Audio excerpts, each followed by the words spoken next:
The president left a short time ago, about 4 hours after he arrived at Moffett Field in Mountain View. Then the president quickly hopped onto Marine One to take a helicopter tour of Santa Cruz County.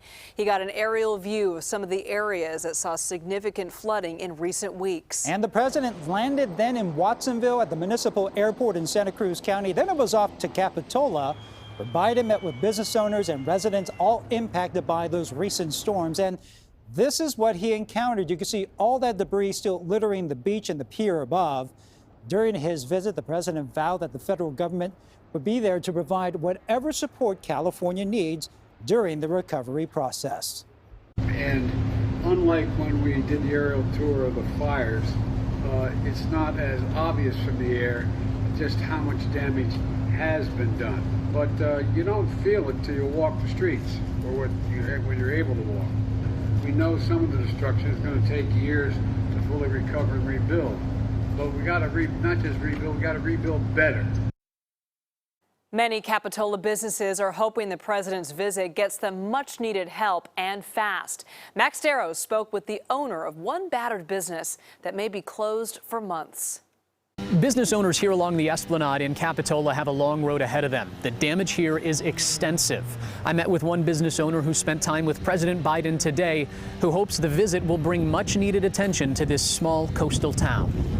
A presidential visit to a town ravaged by extreme weather. And standing next to President Joe Biden was John Ely and some of his family members. I just hope that attention is brought to this area, this part of California. It's a small town. Ely's family owns Zelda's on the Beach, a longtime staple on the Capitola Esplanade, and one of numerous businesses that was significantly damaged during the series of intense storms at the start of the year. I mean, you have blown out windows, you have blown out walls, the floor had damage to it. I mean, there's driftwood, there's logs, there's a piece of the wharf that's in the middle of the restaurant still. Walls are blown out and the floor's damaged. President Biden and Governor Newsom toured the damage at Zelda's and at other spots along the Esplanade. An important step on Capitola's new road to recovery, says Melissa Serrateno, who owns Caruso's Tuscan Cuisine. With his own eyes, he's going to see how bad it is down here. I mean, it's one thing to see it on TV, but to see it in real life makes a huge difference. The sooner he helps us out, the sooner our village will come back. Before his visit to Capitola, FEMA announced the president approved an increase in disaster assistance for California designed to help affected individuals and business owners recover. The more attention we can get, the more assistance we can get, will help everybody. Ely and his neighbors have a long road ahead, but he's optimistic about the future of his business and everyone else's on the Esplanade. We've survived the pandemic. It was doable. We've survived other storms, an earthquake. I mean, I think it just reminds me how strong the community is and how important it is just to get built back and reopened. And if everything works out, he hopes Zelda's will be back in business by Memorial Day, just in time for the high season.